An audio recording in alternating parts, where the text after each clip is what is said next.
Formato 7 abre un espacio para compartir con ustedes información sobre los temas de actualidad y mantener un constante diálogo con nuestra audiencia. Una entrevista con especialistas hablando de política, cultura, medios, sociedad y todos los temas que influyen en nuestro quehacer cotidiano. Formato, entrevista.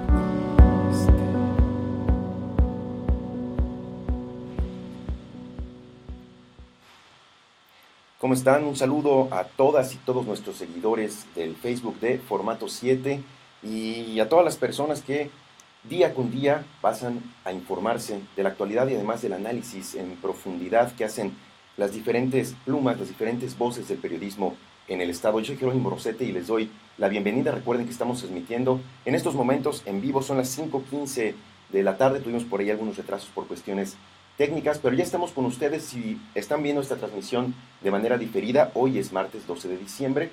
Si es de manera diferida, muchas gracias nuevamente por darle clic y reproducir este espacio nuevo de Formato 7, que se suma también a la iniciativa de Manuel Rosete, Álvaro Belín y Rafael Pérez Cárdenas los miércoles en Formato 7, que se convierte en Formato 3 con el análisis de la agenda pública, la agenda política básicamente del Estado y del país, los miércoles a las 5:30 de la tarde. Pero bueno, hoy empezamos con la entrevista. Como ven, estoy ya acompañado de un amigo con quien he compartido varios comentarios en otros espacios, en otros medios de comunicación, pero hoy se suma también y le agradezco, Jorge Antonio Guillén, que esté con nosotros en este estudio de Formato 7. Bienvenido, antropólogo. Buenas tardes, Jerónimo, y buenas tardes a todos los que nos escuchan a través del Facebook del Formato 7, y es siempre un placer estar contigo y gracias por la invitación. No, hombre, muchas gracias. Quisimos invitar al antropólogo Jorge Antonio Guillén porque, bueno, hoy mucha gente, y lo voy a decir sin que me lo tomen a mal, festeja a la Virgen de Guadalupe.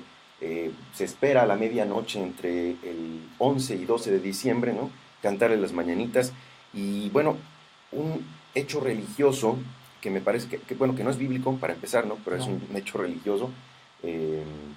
Deriva ya en un fenómeno social y cultural de nuestro país y que incluso ha rebasado las fronteras de México. Y por eso invitamos al antropólogo para platicar sobre lo que también decíamos inaugura, y esto ya es pues más bien una cuestión pues más jocosa, ¿no? No tiene que ver con la solemnidad de lo religioso, el famoso Maratón Guadalupe Reyes, pero de eso no vamos a platicar. Vamos a hablar, antropólogo Guillén, de la Virgen de Guadalupe. Hay quien cree, y incluso ha afirmado, que es una imposición de los españoles.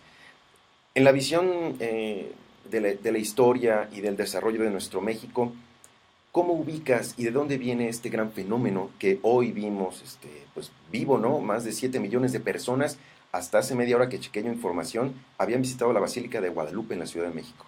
En un lapso de menos de una semana, 7 millones de personas, estamos hablando, incluso a veces de la población de varios países. Ya quisieran muchos partidos o muchos candidatos independientes tener, ¿no?, esa afiliación, sí. Claro que sí.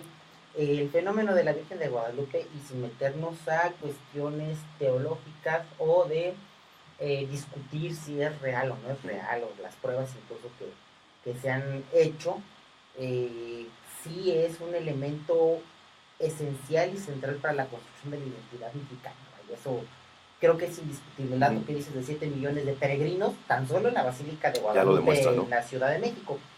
Habrá que hacer la contabilidad en todos los santuarios marianos de la República, desde los más ínfimos y pequeños y humildes hasta los más grandes, siendo el ejemplo más claro el que tenemos aquí en el dique, sí, en esta ciudad capital del Vale la pena decir que además lo edificaron replicando el interior de la Basílica de Guadalupe que está en la Ciudad de México.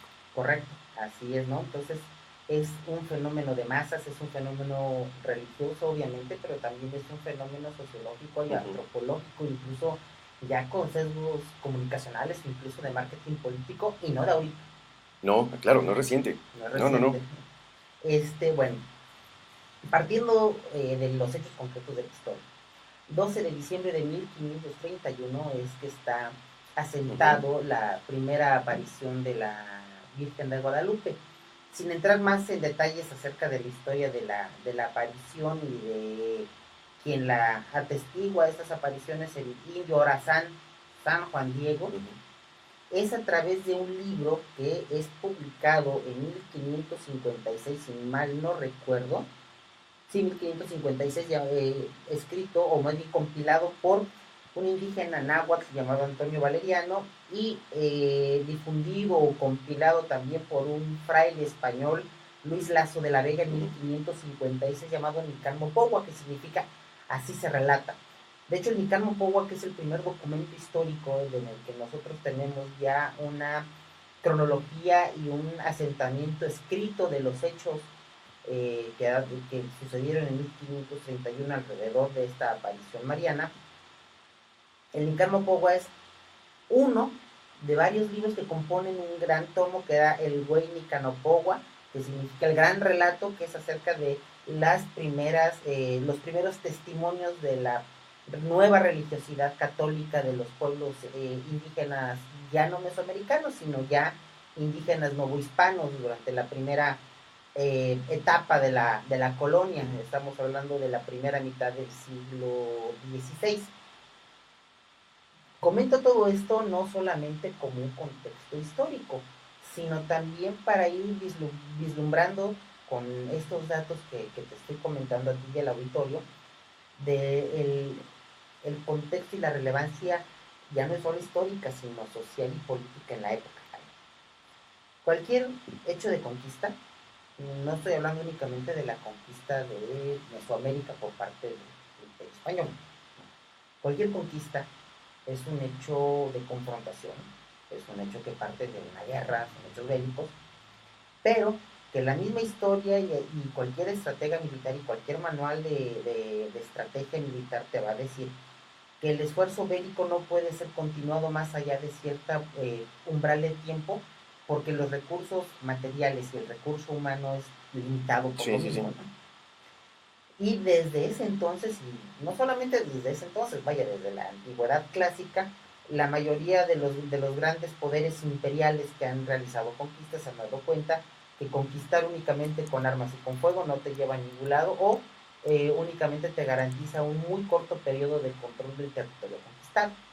Entonces, uno de los requisitos indispensables para consolidar una posición conquistada es también un imperialismo ideológico, lingüístico, cultural, que permita entonces la consolidación y la estabilización de ese territorio del cual te estás apropiando. Bueno, en 1521 cae México Tenochtitlan a manos de Hernán Cortés, y se inicia un periodo de 300 años llamado en nuestra historia la colonia, en el que el territorio que hoy día llamamos México se llamó la Nueva España. Posterior a los primeros 20 años de expansiones y de conquistas militares que los españoles llevaron a cabo en todo el territorio hoy mexicano, anteriormente mesoamericano, sometiendo a distintas etnias indígenas, primordialmente, y lo que más les interesaba era el sometimiento de los aztecas o náhuatl, porque era además el poder imperial local más poderoso que tenía sometido a otros pueblos, ¿no? Pues también sometieron a mayas, tlaxcaltecas, totonacos, zempoaltecas, tarascos. Bueno, dicho esto, durante este primer periodo de 20 años de combates y de encuentros bélicos, en el que posterior a, pues ya digamos que tener una consolidación táctica, hablando en términos militares del terreno, pues se dieron cuenta que era imperioso ya iniciar el proceso ya no de la conquista, sino de la colonización, porque además en ese entonces la corona española y las potencias europeas también traían mucho esta idea de que no solamente lo hacían estas conquistas o apropiarse de los territorios, no solamente por una razón de fuerza, sino también porque ellos consideraban que tenían una misión divina, una misión teológica, que era expandir la luz de la cristianidad a todos aquellos pueblos que vivían bajo las tinieblas del paganismo, ¿no? De todos aquellos que no eran católicos. Y además eso le permitía legitimar a la corona española, por poner el ejemplo concreto de lo que hoy en día es nuestro país, legitimar este despojo, esta guerra, estos asesinatos, con un muy buen pretexto de, bueno, lo estamos haciendo porque también estamos llevando la civilización y la cristiandad a todos aquellos que carecen de la luz de estos dos elementos, ¿no? Y es entonces, posterior a estos primeros 20 años de conflicto, en el que empiezan ya a llegar las primeras misiones franciscanas a iniciar precisamente el proyecto de la evangelización. Y una de las cosas que hay que reconocerle a estos primeros evangelizadores es también una extraordinaria capacidad de observación y incluso, y eso cuando estábamos en la facultad lo vimos, de ser estos como primeros antropólogos sin saber que estaban haciendo Analistas antropología. de la sociedad. Exactamente. Que se dedicaron de una manera muy sistemática y de una manera muy organizada y muy metódica, primero a conocer con quién estaban hablando. O sea, antes de siquiera empezar a evangelizar o a realizar su labor de catequesis, lo primero que hicieron fue primero contactar o identificar quiénes eran los actores sociales relevantes indígenas del lugar, del territorio al que estaban llegando. Casi, casi como estrategia política, ¿no? Es que es eso, o sea, nunca debemos de perder de vista que todo lo que se hizo en esos primeros 70 años de la conquista española tenía un trasfondo de índole táctico y estratégico, y estoy utilizando estos dos términos militares con toda la intención del mundo, porque justamente fue eso, ¿no? Recordemos que el arte de la guerra no solamente es el arte del encuentro bélico, sino también toda la aglomeración y toda la utilización de tus recursos políticos, sociológicos, religiosos, identitarios, lingüísticos, para la consolidación de un objetivo, ¿no? Entonces te sigo comentando, estos franciscanos empezaron de una manera sistemática y metodológica extraordinaria a ir compilando historia, tradición, comidas, festividades, cosmovisión de los pueblos indígenas. De hecho, prácticamente si al día de hoy conocemos cómo se organizaba la sociedad mexica, es gracias a los escritos, por ejemplo, de Fray Bernardino de Sagún, de Fray Motolinía, Fray Diego Durán, una serie de frailes que llegaron a la Nueva España en la primera mitad del siglo XVI y que compilaron de una manera extraordinaria la forma de vida, el lenguaje y muchos de los rasgos culturales de los pueblos mesoamericanos. Una vez dicho esto, que también lo pongo como contexto, nos permite ir imaginando que precisamente los frailes españoles se hicieron entonces de herramientas extraordinarias para empezar a llegar, ahora sí que por los flancos más débiles o vulnerables, a la sociedad indígena, para empezarla a cristianizar y sobre todo a mestizar, o sea, ir a despojando poco a poco de ciertos rasgos culturales que ellos consideraban perniciosos, retomar otros rasgos culturales que habían identificado que les eran muy útiles y empezar a hacer de manera relativamente consciente un proceso de hibridación que les permitiera conseguir este objetivo de cristianizar y de controlar a la población. En esa coyuntura apareció entonces la Virgen de Guadalupe. Correcto.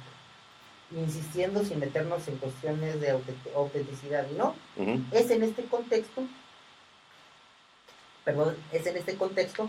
que se dan las apariciones marianas. Si mal no recuerdo, creo que son 7 apariciones. No estamos diciendo, conste además, también que estemos en contra del fervor religioso. No tenemos nada en contra de la gente que ha ido a los diferentes templos dedicados a la Virgen de Guadalupe o a otros centros, ¿no?, de adoración a esta figura. Simplemente estamos haciendo un análisis de tipo antropológico y social sin meternos en ofender, ¿no?, a las personas, porque además este es un fenómeno gigantesco, ¿no? No, gigantesco, y que además, por muy ateo que seas, como científico social, lo primero que tendría que hacer alguien es reconocer la importancia en la construcción de la identidad de lo mexicano, sí, de la Virgen de Guadalupe, independientemente de tu credo religioso, ¿no? Y en tiempos como los que vivimos, pues no nos queda más que a veces pues agarrarnos nada más de nuestra fe, ¿no? Por supuesto. Bueno, cerramos el paréntesis antropólogo. Claro, muy buena acotación. Y es en este contexto que se dan las apariciones marianas, que como te digo fueron consignadas en este libro Nicalmopogua de 1556, pero que aunque hasta 1556 se haya, digamos que hecho la primera compilación escrita, publicada y difundida, no significa que a partir de 1531 esto empezó a aprender de una manera extraordinaria. Y las razones por las que prendió pues son relativamente fáciles de entrever con todo el contexto que te estoy poniendo. Una población sometida, una población que había perdido todos sus privilegios, todos sus derechos, una población que incluso había sufrido prácticamente un exterminio, no solamente por las armas, o sea, por las espadas, sino también por una epidemia de tuberculosis que data de 1530 y tantos también, que se tiene el conteo más somero de al menos unos 4 millones de indígenas muertos, porque carecían de las defensas biológicas para enfrentar esta enfermedad que fue traída por los españoles, la tuberculosis, o la viruela, perdón, más que nada la viruela, disculpas, viruela. Y de repente aparece una figura religiosa, una figura casi divina, que trae un mensaje de consuelo. De hecho, prácticamente las primeras palabras que están consignadas dentro del Micamo Pogua es, ¿qué no ves que estoy aquí, hijo mío? Que le dice a Juan Diego. Una figura materna, ¿no? Exactamente, que aquí estoy, que soy tu madre. Es una figura materna. Y retomando el contexto que había descrito anteriormente, que es de lo que se dieron cuenta también los frailes españoles, que gran parte de la religiosidad mesoamericana, pero sobre todo la azteca, estaba centrado en las figuras duales: hombre, mujer, día, noche, vida, muerte, padre, madre. Y el registro arqueológico contemporáneo nos dice que en el Cerro del Tepeyac hay vestigios arqueológicos de un santuario a una deidad prehispánica que era Nonantzin, que era una diosa de la fertilidad, diosa no solo de la, o sea, no era la diosa de la tierra, había muchas diosas de la tierra, o muchas deidades que velaban o tutelaban el ciclo agrícola, pero Nonantzin especialmente era la señora del sustento, y Nonantzin literal significa madrecita, nuestra madre.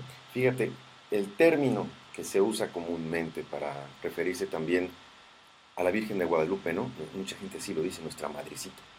Sí, de hecho, Jacques Lafaye es un sociólogo de las religiones que tiene uno de los libros fundamentales para entender el fenómeno mariano, el doctor Félix Báez Jorge, un reconocidísimo antropólogo veracruzano, por cierto, que me tocó el privilegio de ser su alumno, y otros muchos autores, para hablar en términos antropológicos más, no teológicos, o sea, insistiendo en la acotación, sin hablar de la autenticidad o no de las apariciones marianas.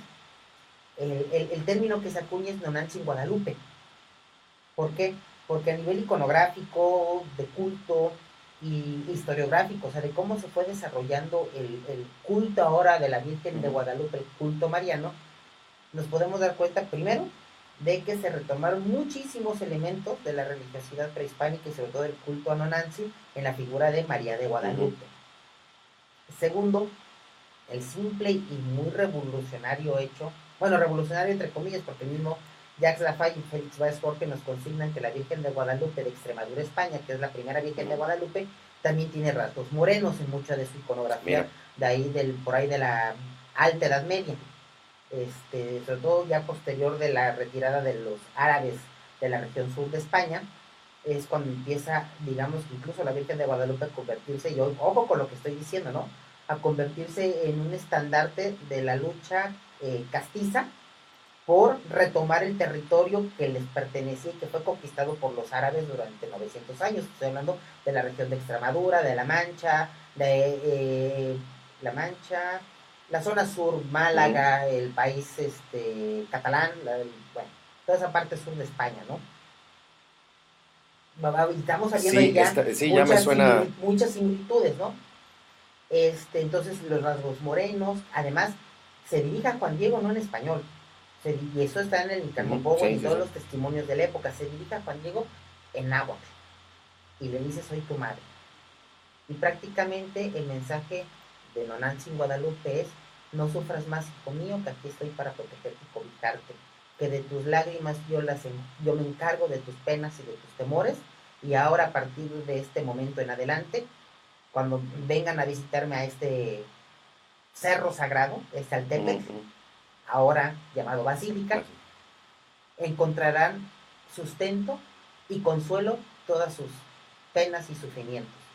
Un mensaje muy poderoso para una población que estaba todavía alebrestada, una población que todavía era muy difícil de controlar, una población que estaba reciente el trauma de haber sido derrotados por la espada y por el fuego, y que permite entonces a estos primeros franciscanos empezar a introducir la doctrina católica ya no como una imposición, sino ya con una religión mestiza, una religiosidad ya muy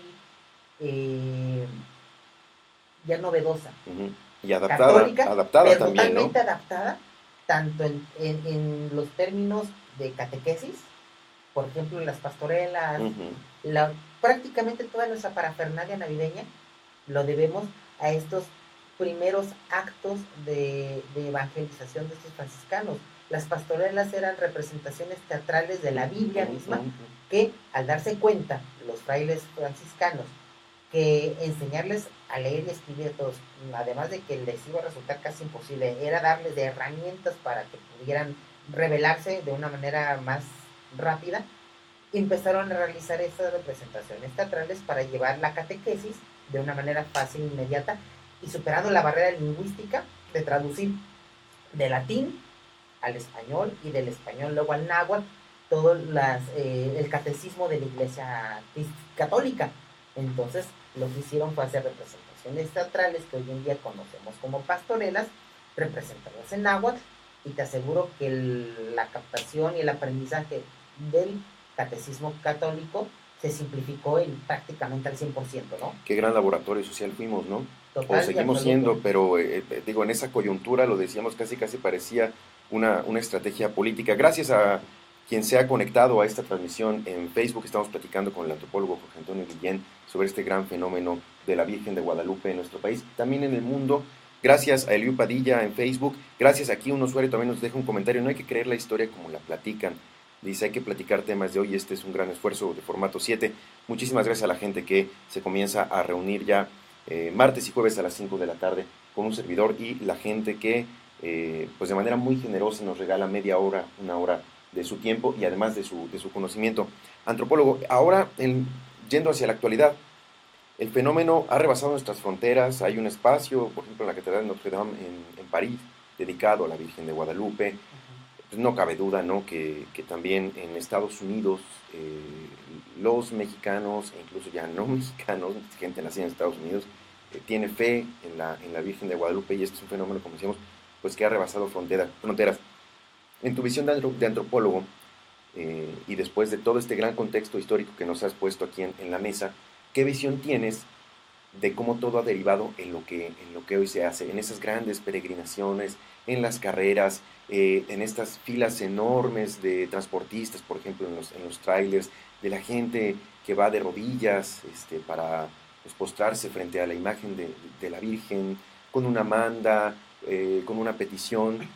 ¿Cómo describes tú este fenómeno desde la parte antropológica?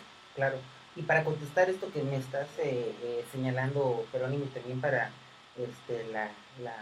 la usuaria que hizo el comentario, quisiera yo terminar mi intervención anterior. Podría parecer que todo lo que dije deja a la población indígena como un mero pasivo y que recibió todo y que además fue... ¿No fue así? Si no engañada, cuando menos sí cayó en esta estrategia sociopolítica que además en ese entonces... Que es lo que decimos que mucha gente cree, ¿no? Que es una imposición. No se le llamaba tanto o sea, no habían estudios, o no estaba fundada la sociología, ni la ciencia política, ni la filosofía política en el siglo XVI, no. Pero ya había toda una estrategia y de gente muy sabia, muy conocedora, como los mismos frailes, ¿no? Pero esto no significa que la población indígena haya sido un mero receptor pasivo, ¿no? Incluso los mismos antropólogos, Félix Báez Jorge y Jacques Lafay, nos consignan que efectivamente, si bien es cierto, los indígenas aceptaron el catolicismo de relativa buena manera, nunca abandonaron al 100% sus prácticas religiosas, que hasta la actualidad siguen representadas en ciertos íconos. ¿Y a qué me refiero? La misma construcción de la Virgen de Guadalupe es el cambio de nombre y el cambio de iconografía de Nonantzin. Entonces, también los indígenas de alguna manera agarraron de tontos a los frailes, porque de alguna manera también muy pragmática y como estrategia de supervivencia, aceptaron la fe católica y dijeron, bueno, ok, llevamos la fiesta en paz, ya no vamos a pelear, tú quieres imponerme o decir que para que vivamos en paz tengo que ser católico, ok, no hay problema, soy católico, pero abajo de las enaguas de San Isidro Labrador, por ejemplo, voy a tener padre Tlaloc. Y San Isidro Labrador, hasta el refrán lo conocemos, que es quita la lluvia y pone el sol, ¿no? Santo patrono de las lluvias, ¿qué es lo que era Tlaloc? Y hasta la fecha no tiene, te estoy hablando de la década de los 60, que muchos etnólogos al ir a comunidades indígenas encontraban que precisamente abajo de la vestimenta del santo todavía estaba la figurilla de barro, que además después de hacer el trabajo de datación era todavía de época prehispánica, que lo escondieron de todas las redadas que hizo la Inquisición y se siguió conservando un poco la religiosidad prehispánica, ¿no? ¿A qué punto voy con el planteamiento que me hiciste y con lo que hacía la usuaria? Efectivamente, poner todas las cosas en un contexto histórico nos permite no solamente ir vislumbrando de una manera objetiva muchos fenómenos de la sociedad tal cual son hoy, ¿no? Sino también ver de dónde vienen y hacia dónde van y por qué los fenómenos son tal cuales al día de hoy. ¿Por qué es un fenómeno que ya ha traspasado fronteras? Primero, porque también ha tenido la Virgen de Guadalupe y la religiosidad popular una utilización política. Simplemente recordemos cuál era el estandarte de Miguel Hidalgo al iniciarse el movimiento de independencia. O qué fue lo primero que agarró Vicente Fox Quesada, el primer gobierno del cambio, cuando tomó posesión, ¿no? Fue la Virgen de Guadalupe. Y además los fenómenos transnacionales y de inmigración ya no reconocen fronteras, por eso llaman fenómenos transnacionales. Y la migración mexicana ha sido impresionante, sobre todo la migración entre México y Estados Unidos. Prácticamente tenemos que casi un tercio de la población mexicana, con origen mexicano, está viviendo en Estados Unidos. Y es por eso entonces que también el culto a la Virgen de Guadalupe se ha llevado hasta allá, porque como lo dije al principio del programa, la Virgen de Guadalupe es uno de los pilares básicos de la construcción de la identidad mexicana. Eso, nos guste o no nos guste, podremos analizarlo de maneras totalmente antropológicas, agnósticas, teológicas. Pero ya está ahí, ¿no? Pero ya está. No hay de otra. No hay de otra. Y es por lo mismo que se ha convertido en un fenómeno transnacional. Independientemente, además, del fenómeno de fe o de los milagros que se le pudieran atribuir, ¿no? Pero que creo que no es materia de la... Que además ya derivó incluso en un santo. Así es, en el San primero Juan Diego. que la vio, Además. Juan Diego, canonizado por Juan Pablo II todavía, creo que fue una de sus últimas visitas al país, fue precisamente... Podemos hablar de eso también como otro fenómeno. Así es, para canonizarlo precisamente en la Basílica de Guadalupe en Tepeyac, ¿no? Entonces, como ícono, como elemento de la identidad, es lo que te explica por qué mueve millones, ¿no? El fervor religioso, pero además porque aún al día de hoy, pues de la misma manera o a semejanza de las penurias y sufrimientos que vivía la población indígena recién conquistada, pues la nación mexicana tampoco ha pasado por muy buenos, ni está pasando por los mejores momentos, ¿no? Entonces, si tienes un referente de consuelo, que además, y a diferencia, por ejemplo, hablando en términos del catolicismo, ¿no? De cualquier otro santo que no es del país, por decirlo así, que hasta incluso sus atributos físicos son distintos, son caucásicos, por ejemplo, o y hablando ya en términos, ojo, no estoy metiéndome con teología ni análisis de la religión como tal, ¿no? Sino de una de las ramas de la antropología, que es el análisis de la religiosidad popular. ¿Por qué lo digo? O adscribirte o encomendarte a la figura abstracta de Dios, que es un abstracto, intangible, inacible, invisible, contra una figura tremendamente cercana que para empezar se autopresenta como madre, una figura que es morena, que tiene tu color de piel, que se presentó en su momento hablando tu idioma, que te cuida y que además, y a diferencia de otras apariciones marianas o de otros fenómenos de la religiosidad popular en el mundo, la puedes ir a visitar físicamente en la basílica, en el Cerro de Tepeyac. Justo donde porque apareció. Recordemos que según la tradición católica y según la tradición consignada desde 1556 en el Calmopogua, lo que está representado en el ayate de Juan Diego y que está ocupando el lugar de honor en el altar mayor de la Basílica de Guadalupe, según la fe, no es una pintura, No, No claro. es una representación. Es el Está milagro en ahí, sí mismo. es el milagro en sí mismo. O sea, no estamos hablando de, por ejemplo, de ir a la, no sé, a la iglesia San Pedro, ¿no? Ujú. Pues sí, está encomendada a San Pedro y vas a ver iconografía, pinturas, esculturas de San Pedro, pero no está ahí San Pedro. Estamos hablando que es un caso único en el mundo en el que se le va a visitar no a la figura, no al dibujo, no a la escultura, sino vas a visitar a la Virgen de Guadalupe en persona ahí, ¿no? Creo que no hay, salvo rasgos muy contados en el budismo, tal vez con las reliquias de Siddhartha Claro. Gautama, Ujú. creo que no hay, o no, ni siquiera en el Islam, porque lo que está en la Meca no es nada de Mahoma, creo que son las piedras sagradas de Baalbek, pues no recuerdo ahorita otro ejemplo dentro de cualquier otra de las religiones del mundo Tan poderoso. tan poderoso y sobre todo que vayas a ver de manera presencial, vívida, tangible, a esa entidad sobrenatural, divina, como le quieras llamar, en su casa, ¿no? Y este poder ha llegado incluso a las esferas del poder en nuestro país. Aquí tenemos la mala maña de tratar de politizar todos los fenómenos de los que platicamos. Pero bueno, hay políticos, hay gente dedicada al servicio público que se ha encomendado, que la ha mencionado, además de su religiosidad, de sus prácticas de fe, que son muy respetables. Eso sí, pero cada quien puede elegir por qué camino va hablando de lo religioso. Pero ahora que estamos en la antesala de un encuentro político como son las elecciones del año que entra, yo me encontré ahí con dos imágenes, las estamos poniendo ya a cuadro.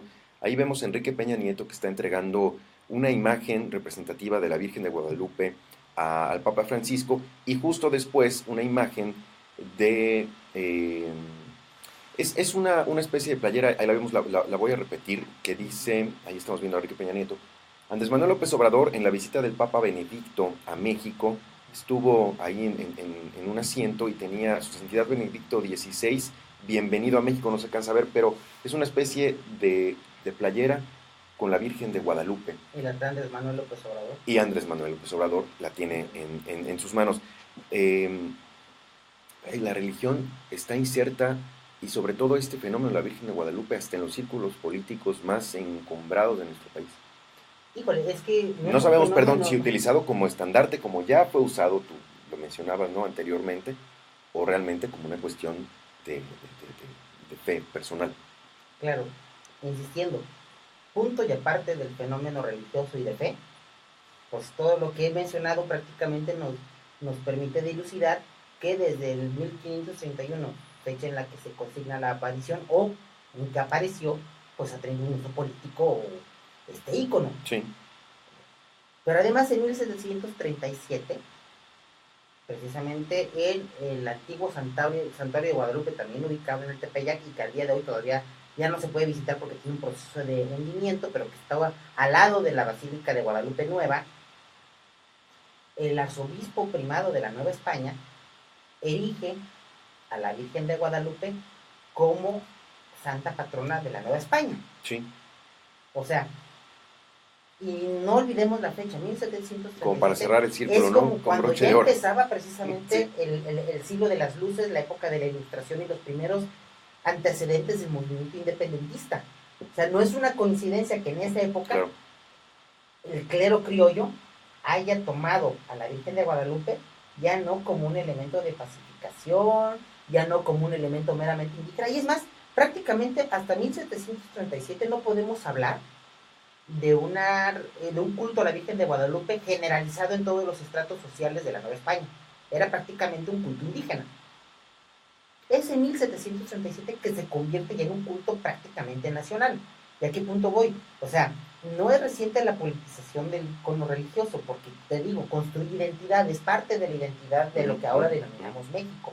El cura Miguel Hidalgo en 1810 es lo primero que agarra como estandarte, digamos que prácticamente, bueno, de hecho no prácticamente, cuando tú revisas los documentos de la Secretaría de Gobernación o de la Secretaría de la Defensa Nacional en materia de historia de los símbolos patrios, el estandarte de la Virgen de Guadalupe de Hidalgo es una de las varias banderas que ha tenido nuestro país.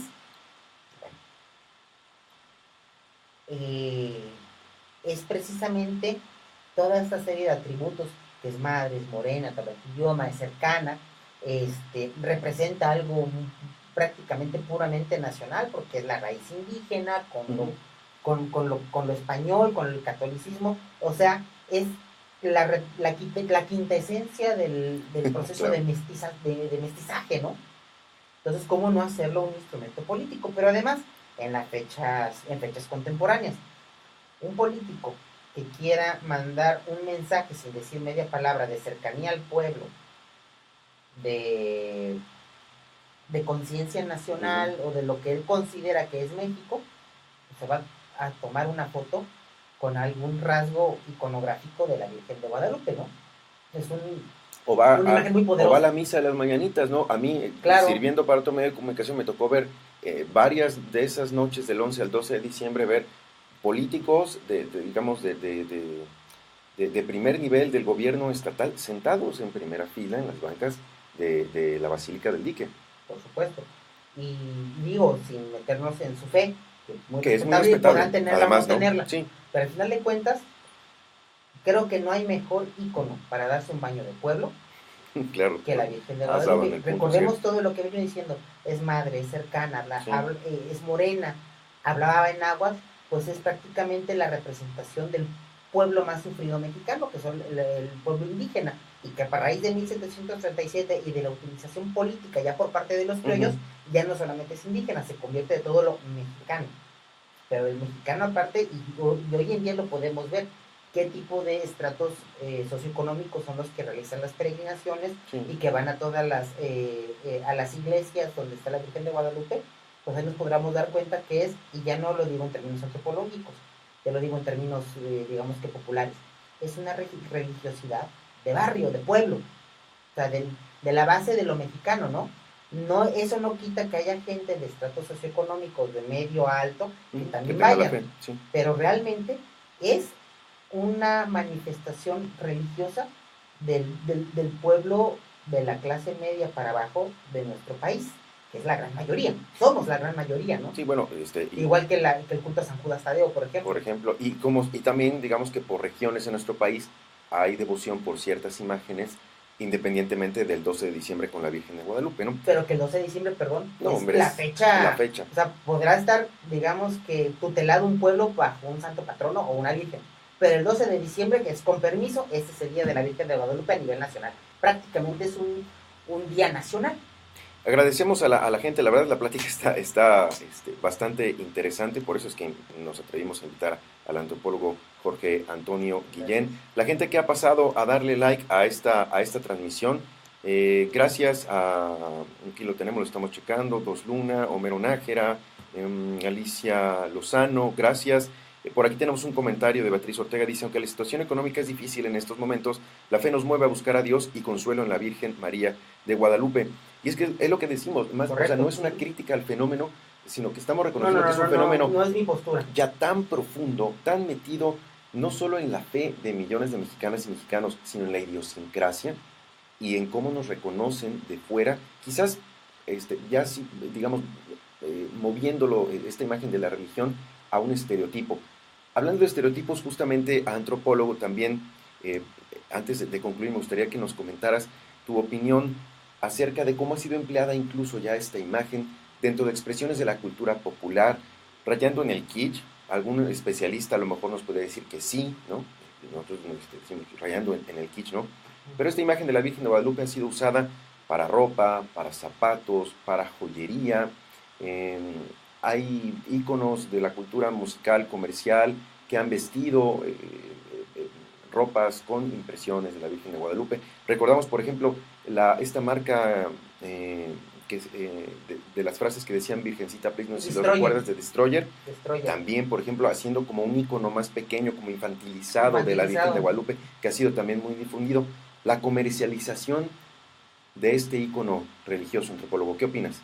Pues digamos que va junto con pegado con la utilización política. ¿A qué punto voy? Con otro fin, pero al final de cuentas es apropiarse de un elemento popular para mandar un mensaje de que eres uno con el pueblo, ¿no? Por ejemplo, si vemos artistas que en su indumentaria lleven en algún momento la Virgen de Guadalupe, pues es para mandar, por ejemplo, Alex Lora y el Tri. Es más, prácticamente no falta un solo año a Alex Lora a los 12 de diciembre ya a la Basílica, ¿no? Él mismo se reconoce que es gente de banda, de barrio, que es de pueblo, ¿no? Por decir algo. O, por ejemplo, lo decíamos fuera del aire, el movimiento cholo, que es Claro, transnacional, es parte de su iconografía. no puedes concebir Así es. prácticamente a la subcultura chola sin la Virgen de Guadalupe. Incluso uno de sus tatuajes más famosos, que incluso hasta los maras salvatrucha lo han ¿Replicado? apropiado, es la Virgen de Guadalupe, y alrededor de la Virgen de Guadalupe un lema que dice: perdóname, Virgencita, por mi vida loca, ¿no? O sea, prácticamente pidiendo perdón por adelantado por los crímenes realizados, y para que los proteja tanto de una muerte violenta por parte de los enemigos como de la captura por parte de las autoridades, ¿no? Es que el poder del símbolo es tan, pero tan profundo y está tan metido en nuestro inconsciente colectivo que prácticamente retomarlo y apropiarlo es engancharse ya a dirían los mercadólogos, ya a un branding con éxito, un branding exitoso. Ya no tienes que inventar el agua tibia o de redescubrir el hilo negro. Quizá eso no existía en la época de la conquista, pero fue una metodología parecida, ¿no? Sí, branding, al final de cuentas es un branding emocional, incluso, ya dirán los expertos, ¿no? Ya respecto a la utilización estética, ya hablando en términos de esta rama de la filosofía de la estética, también se ha convertido en un elemento de transgresión, ¿no? También fuera del aire comentábamos de esta serie de obras artísticas en el que se utiliza como pretexto el icono de Guadalupe, pero en lugar de poner a la Virgen se pone a una mujer sumamente erotizada, ¿no? Pues eso es con el ánimo de transgredir. Al final de cuentas, como lo decía, si tú quieres mandar un mensaje muy poderoso, la Virgen de Guadalupe como icono te permite decir todo sin mencionar una sola palabra. Claro. Y también si quieres sacudir o ofender conciencias, igualmente utiliza ese símbolo, ¿no? Entonces, es el poder del símbolo que trasciende y trascenderá posturas religiosas, filosóficas y políticas, ¿no? Por eso insisto, podrás ser ateo o ser católico sumamente creyente, pero tenemos que reconocer que el poder del icono de la Virgen de Guadalupe y del símbolo, ya hablando en términos de semiótica, del símbolo, traspasa y traspasará fronteras y tiempo. Antropólogo Jorge Antonio Guillén, muchas gracias por habernos acompañado en esta intervención que hicimos en vivo en el Facebook de Formato 7. Y bueno, pues la mesa es tuya, el micrófono es tuyo. Gracias, para lo que nos quieras compartir. Seguramente te vamos a invitar después, pues para hablar, porque además tu visión tiene mucho que ver con la línea editorial que tenemos aquí en Formato 7, tu visión de los diferentes fenómenos desde la parte antropológica. Gracias. Gracias por la invitación y un saludo a todos los espectadores. Gracias, pues es que también nos tenemos que adaptar. A mí me ha costado en lenguaje, ¿no? Ahora a los cibernautas, a nuestros seguidores. Y bueno, gracias a ustedes que donde haya sido, en casa, en la oficina, en su teléfono móvil, en su tableta, que nos hayan acompañado, y a quienes se van a sumar a esta transmisión de manera diferida también se los agradecemos. Si nos está viendo en vivo, mañana 5:30 de la tarde, no se pierda Formato 3 con los periodistas Manuel Rosete, Álvaro Belín y Rafael Pérez Cárdenas, quienes seguramente van a hablar.